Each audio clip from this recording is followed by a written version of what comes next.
اعوذ باللہ من الشیطان الرجیم بسم اللہ الرحمن الرحیم۔ صحیح مسلم حدیث نمبر 1031 ابو برزہ رضی اللہ عنہ سے روایت ہے، رسول اللہ صلی اللہ علیہ وسلم صبح کی نماز میں 60 آیتوں سے لے کر 100 آیتوں تک پڑھتے تھے۔ صحیح مسلم حدیث نمبر 1032 ابو برزہ رضی اللہ عنہ کہتے ہیں کہ رسول اللہ صلی اللہ علیہ وسلم فجر میں 60 سے 100 آیات تک تلاوت فرماتے تھے۔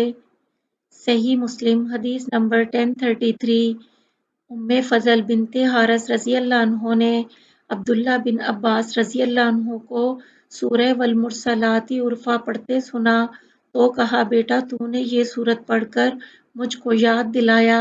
سب سے آخر میں نے رسول اللہ صلی اللہ علیہ وسلم سے یہ سورت سنی تھی۔ آپ صلی اللہ علیہ وسلم نے مغرب کی نماز میں اسے پڑھا تھا۔ صحیح مسلم حدیث نمبر 1034 اس سند سے زہری بیان کرتے ہیں اور جو روایت صالح کی آئی ہے اس میں یہ الفاظ زیادہ ہیں کہ پھر آپ صلی اللہ علیہ وسلم نے اپنی وفات تک دوبارہ نماز نہیں پڑھائی۔ صحیح مسلم حدیث نمبر 1035 جبیر بن مطعم رضی اللہ عنہ سے روایت ہے کہ میں نے رسول اللہ صلی اللہ علیہ وسلم سے سورہ طور کو مغرب کی نماز میں سنا۔ صحیح مسلم حدیث نمبر 1036 اس سند سے بھی مذکورہ حدیث آئی ہے۔ صحیح مسلم حدیث نمبر 1037 برا بن عازب رضی اللہ عنہ سے روایت ہے کہ رسول اللہ صلی اللہ علیہ وسلم سفر میں تھے۔ آپ صلی اللہ علیہ وسلم نے عشاء پڑھائی تو سورہ والتین والزیتون ایک رکعت میں پڑھی۔ صحیح مسلم حدیث نمبر 1038 برا بن عازب رضی اللہ عنہ سے روایت ہے کہ میں نے رسول اللہ صلی اللہ علیہ وسلم کے ساتھ عشاء کی نماز پڑھی۔ آپ صلی اللہ علیہ وسلم نے اس میں سورہ والتین والزیتون پڑھی۔ صحیح مسلم حدیث نمبر 1039 برا بن عازب رضی اللہ عنہ سے روایت ہے کہ میں نے سنا رسول اللہ صلی اللہ علیہ وسلم نے عشاء کی نماز میں سورہ والتین والزیتون پڑھی۔ میں نے ایسا خوش الحان کسی کو نہیں پایا۔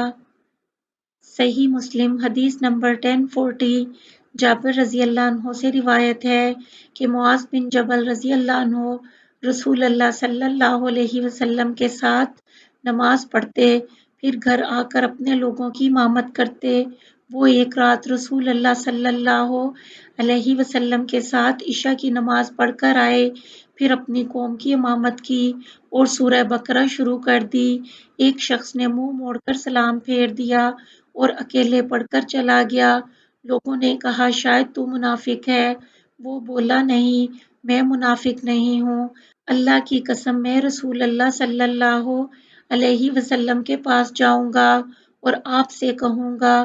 پھر وہ آپ صلی اللہ علیہ وسلم کے پاس آیا اور عرض کیا، یا رسول اللہ، ہم اونٹوں والے ہیں، دن بھر اونٹوں سے پانی نکالتے ہیں، اور معاذ رضی اللہ عنہ آپ کے ساتھ عشاء کی نماز پڑھ کر آئے اور سورہ بقرہ شروع کی۔ یہ سن کر رسول اللہ صلی اللہ علیہ وسلم معاذ رضی اللہ عنہ کی طرف متوجہ ہوئے اور فرمایا، اے معاذ، کیا تو فسادی ہے جو لوگوں کو نفرت دلانا چاہتا ہے اور فتنہ کھڑا کرتا ہے؟ یہ سورت پڑھا کر سفیان نے کہا کہ میں نے عمرو سے کہا کہ ابو زبیر نے جابر رضی اللہ عنہ سے بیان کیا کہ آپ صلی اللہ علیہ وسلم نے فرمایا، والشمس وضحاها واللیل اذا یغشی اور سبح اسم ربک الاعلی پڑھا کر۔ عمرو نے کہا، ان جیسی صورتیں پڑھا کر۔ صحیح مسلم حدیث نمبر 1041 جابر رضی اللہ عنہ سے روایت ہے کہ معاذ بن جبل رضی اللہ عنہ نے اپنے لوگوں کو عشاء کی نماز پڑھائی تو قرات لمبی کی۔ ایک شخص نے ہم میں سے نماز توڑ دی اور اکیلے پڑھ لی۔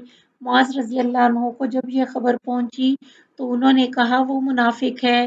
یہ خبر اس شخص کو پہنچی، وہ رسول اللہ صلی اللہ علیہ وسلم کے پاس گیا اور معاذ رضی اللہ عنہ نے جو کہا تھا وہ بیان کیا۔ آپ صلی اللہ علیہ وسلم نے معاذ رضی اللہ عنہ سے کہا، اے معاذ، تو فسادی ہونا چاہتا ہے، جب تو امامت کرے تو والشمسی والضحاہا اور سبح اسم ربک الاعلی اور اقرا باسم ربک اور واللیل اذا یغشی پڑھ۔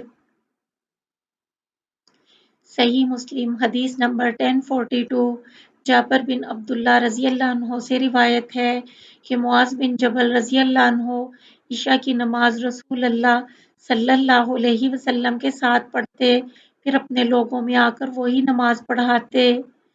صحیح مسلم حدیث نمبر 1043۔ جابر بن عبداللہ رضی اللہ عنہ سے روایت ہے کہ معاذ رضی اللہ عنہ رسول اللہ صلی اللہ علیہ وسلم کے ساتھ عشاء کی نماز پڑھتے، پھر اپنے لوگوں کی مسجد میں آ کر امامت کرتے۔ صحیح مسلم حدیث نمبر 1044۔ ابو مسعود انصاری رضی اللہ عنہ سے روایت ہے کہ ایک شخص رسول اللہ صلی اللہ علیہ وسلم کے پاس آیا اور عرض کیا کہ میں فلاں شخص کی وجہ سے صبح کی جماعت میں نہیں آتا کیونکہ وہ قرات لمبی کرتا ہے، تو میں نے آپ صلی اللہ علیہ وسلم کو نصیحت کرنے میں بھی اتنے غصے میں نہیں دیکھا جتنا اس دن دیکھا۔ آپ صلی اللہ علیہ وسلم نے فرمایا، اے لوگو، تم میں سے بعض لوگ ایسے ہیں جو دین سے نفرت کراتے ہیں، جو کوئی تم میں امامت کرے تو مختصر نماز پڑھے، اس لیے کہ اس کے پیچھے بوڑھا اور ناتواں اور کام والا ہوتا ہے۔ صحیح مسلم حدیث نمبر 1045۔ اس سند سے بھی مذکورہ حدیث آئی ہے۔ صحیح مسلم حدیث نمبر 1046۔ ابو ہریرہ رضی اللہ عنہ سے روایت ہے کہ رسول اللہ صلی اللہ علیہ وسلم نے فرمایا، جب کوئی تم میں سے نماز پڑھائے تو ہلکی نماز پڑھائے، اس لیے کہ جماعت میں بچے، بوڑھے، ناتواں اور بیمار ہوتے ہیں، اور جب اکیلے نماز پڑھے تو جس طرح جی چاہے پڑھے۔ صحیح مسلم حدیث نمبر 1056۔ انس بن مالک رضی اللہ عنہ سے روایت ہے، رسول اللہ صلی اللہ علیہ وسلم نے فرمایا کہ میں نماز شروع کرتا ہوں اور چاہتا ہوں کہ اس کو لمبا کروں، میں بچے کا رونا سن کر نماز کو اس خیال سے ہلکا کر دیتا ہوں کہ ماں کو اپنے بچے کے رونے پر بہت رنج ہوگا۔ صحیح مسلم حدیث نمبر 1048۔ ابو ہریرہ رضی اللہ عنہ سے روایت ہے، رسول اللہ صلی اللہ علیہ وسلم نے فرمایا، جب کوئی تم میں سے نماز پڑھائے تو ہلکی نماز پڑھے، اس لیے کہ لوگوں میں ناتواں اور بیمار اور کام والے ہوتے ہیں۔ صحیح مسلم حدیث نمبر 1049۔ ابو ہریرہ رضی اللہ عنہ سے روایت ہے، رسول اللہ صلی اللہ علیہ وسلم نے وہی فرمایا جو اوپر گزرا۔ اس روایت میں بیمار کی بجائے بوڑھا ہے۔ صحیح مسلم حدیث نمبر 1050۔ عثمان بن ابی العاص ثقفی رضی اللہ عنہ سے روایت ہے، رسول اللہ صلی اللہ علیہ وسلم نے ان سے فرمایا، تم اپنی قوم کی امامت کرو۔ انہوں نے کہا، یا رسول اللہ، میں اپنے دل میں کچھ پاتا ہوں۔ آپ صلی اللہ علیہ وسلم نے فرمایا، میرے نزدیک آ، اور مجھے اپنے سامنے بٹھایا، پھر اپنی ہتھیلی میرے سینے پر رکھی، اس کے بعد فرمایا، پھر جا، اور اپنی ہتھیلی میری پیٹھ پر مونڈوں کے درمیان میں رکھی، اس کے بعد فرمایا، جا اپنی قوم کی امامت کر، اور جو کوئی کسی قوم کی امامت کرے وہ ہلکی نماز پڑھے، اس لیے کہ لوگوں میں کوئی بوڑھا ہے، کوئی بیمار ہے، کوئی ناتواں ہے، کوئی کام والا ہے، البتہ جب اکیلے پڑھے تو جس طرح جی چاہے پڑھے۔